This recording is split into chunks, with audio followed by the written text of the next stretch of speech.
យប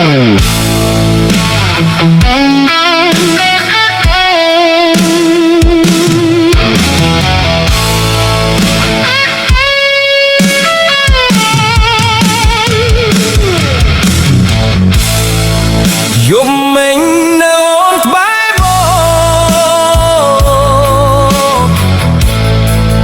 មានស្ងួនធ្នមដោយស្នេហាភ្លឺឡើងស្រាប់តែបាត់ជីវ៉ាមិនដឹងរៀមរាទៅណាទេ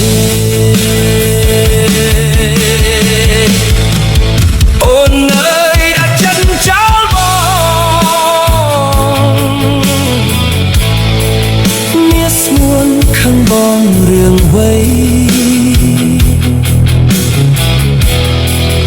បងឃើញសម្បត្តិ